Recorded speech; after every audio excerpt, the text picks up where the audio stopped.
नमस्कार स्टूडेंट्स, मैं तुषार चौहान। स्वागत है आपका पार्थ साइंस एकेडमी इस मेरे यूट्यूब चैनल पे। नीट और सीईटी जो एग्ज़ाम है उसकी प्रिपरेशन हम कर रहे हैं। हमारा जो टॉपिक है, हमारा जो लेसन चैप्टर चल रहा है वो है circulation, human circulation, blood circulation, circulatory system ये भी उसको बोला जाता है। उसका जो टॉपिक है ल्यूकोसाइट्स, वाइट ब्लड कॉर्पस्कल्स, WBCs, इसके ऊपर कुछ क्वेश्चंस हम स्टडी कर रहे हैं। आज का ये जो हमारा पार्ट है, आज का ये जो लेक्चर है, ये 9th लेक्चर है, 9 नंबर का लेक्चर है। इससे पहले वाले जो लेक्चर है वो आप देखो, उसके लिए चैनल को सब्सक्राइब करो, लाइक करो, शेयर करो। चलो तो फिर आज के 10 क्वेश्चन कौन से होने वाले वो हम स्टडी करते, वो हम लर्न करते। Neutrophils contain dash dash granules. अभी न्यूट्रोफिल्स जो है उसमें कौन से प्रकार का ग्रैन्यूल है? लाइसोसोमल ग्रैन्यूल है, न्यूक्लियोसोमल ग्रैन्यूल है, साइटोप्लाज्मिक ग्रैन्यूल है, या और फिर कौन सा ग्रैन्यूल है? तो आंसर है उसका neutrophil contain cytoplasmic granule. Neutrophil में साइटोप्लाज्मिक ग्रैन्यूल है। Neutrophil having cytoplasmic granule. Neutrophils में जो है वो साइटोप्लाज्मिक ग्रैन्यूल है। सेकंड क्वेश्चन, यानी यहां पे हमारा 82 नंबर का क्वेश्चन है आज का। Acidophils are also called as, acidophils are also called as, acidophils को हम और किस नाम से उसको पहचाना जाता है? The answer is eosinophils. eosinophils, because eosin is the stain, it is the acid by which the acidophils are stain out, that's why it is also called as eosinophils।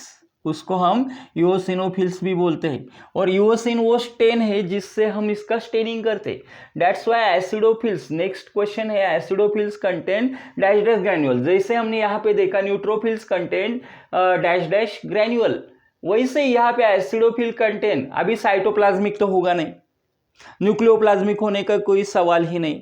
तो एसिडोफिल्स कौन से प्रकार का ग्रैन्यूल है? तो वो है lysosomal granule. Acidophil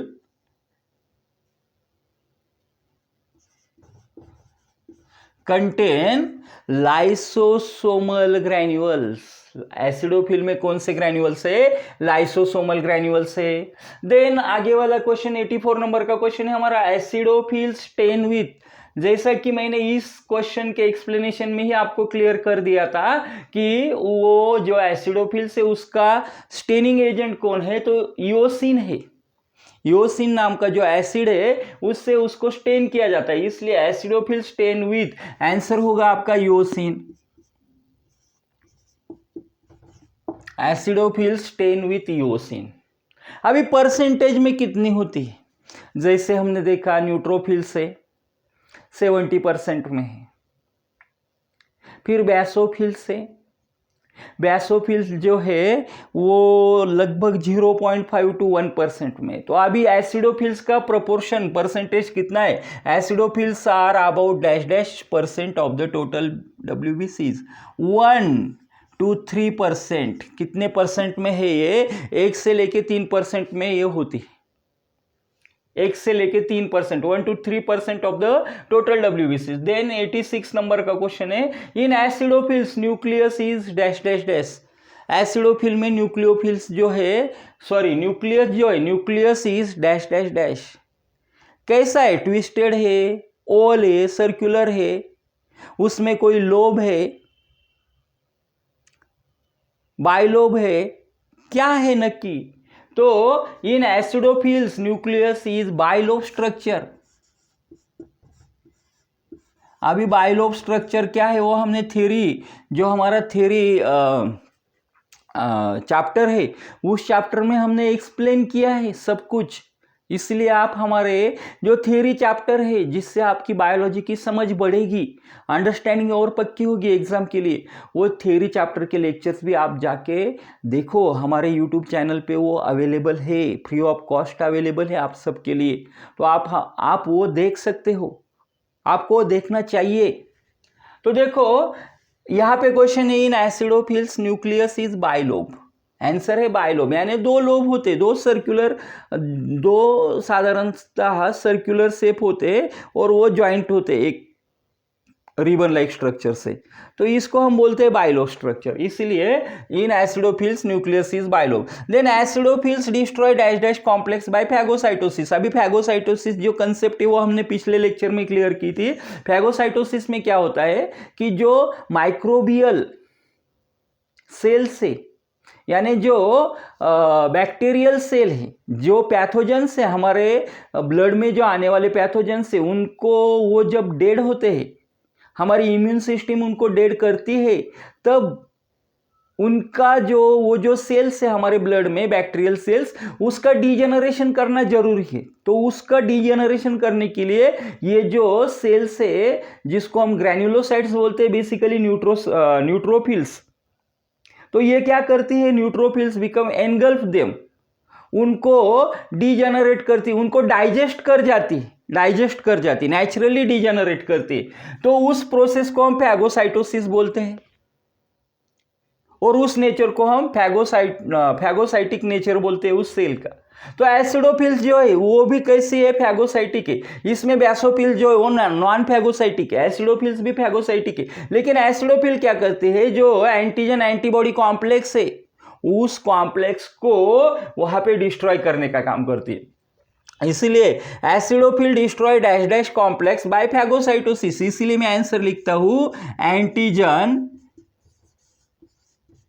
antibody complex, ये destroy antigen antibody complex by the process phagocytosis. Phagocytosis की प्रोसेस से वो एंटीजन एंटीबॉडी कॉम्प्लेक्स को डिस्ट्रॉय करती है। Then dash dash are form from stem cells and do not divide.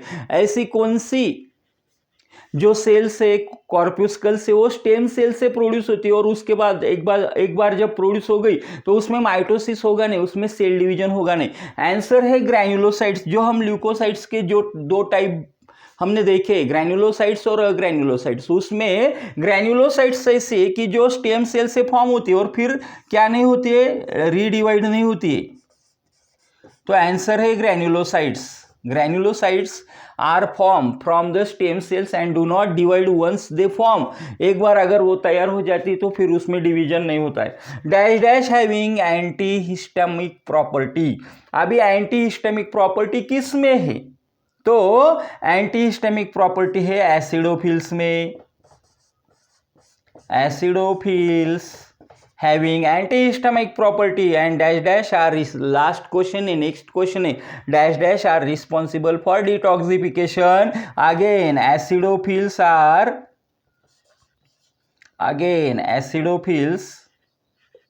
are responsible. Acidophils are responsible for detoxification. Detoxification करने के लिए responsible जो है वो एसिडोफिल्स है।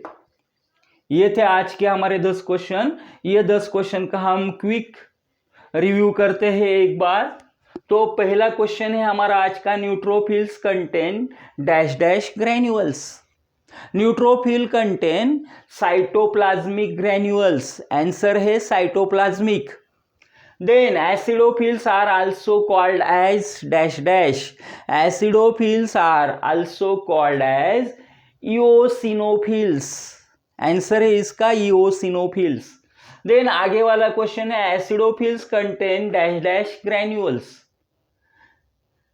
Acidophil contain lysosomal granule. Answer है lysosomal. Then acidophils stain with dash dash. Acidophils stain with eosin. Answer है eosin. Acidophils are about dash dash of the total WBCs। Acidophils कितनी है टोटल, परसेंटेज कितना है, acidophils are about 1 to 3% of total WBCs। Answer है 1 to 3%। In acidophils nucleus is dash dash. Acidophils में nucleus कैसा होता है? In acidophils nucleus is bilobe, answer है bilobe. Acidophils destroy dash dash complex by phagocytosis, acidophils destroy antigen antibody complex by phagocytosis, answer है antigen antibody complex. Dash dash are form from stem cells and do not divide, stem cells से कौन सी कॉर्प्यूस्कल form होती है और वो divide नहीं होती? Granulocytes are form from the stem cell and do not divide, answer है granulocyte. Acidophils dash dash having antihistaminic property, acidophils having antihistaminic property, answer है acidophil. Then acidophil dash dash are responsible for detoxification, answer है acidophils are responsible for detoxification, answer है acidophils. तो ये थे आज के हमारे 10 क्वेश्चंस। वीडियो को लाइक करो, शेयर करो और सब्सक्राइब कर लो। ये जो सभी मटेरियल है, ये जो सभी क्वेश्चन है, आपके लिए बहुत इंपॉर्टेंट होने वाले हैं। आपका बेसिक्स जो है नीट और सीईटी के लिए, इससे बहुत अच्छे से डेवलप होगा आपका स्टडी, इसलिए आप इसको बार बार देखो, बार बार सुनो। तब तक के लिए आज के लिए हम हमारा लेक्चर यहीं पे स्टॉप करते हैं। Have a nice day to all of you. Thank you.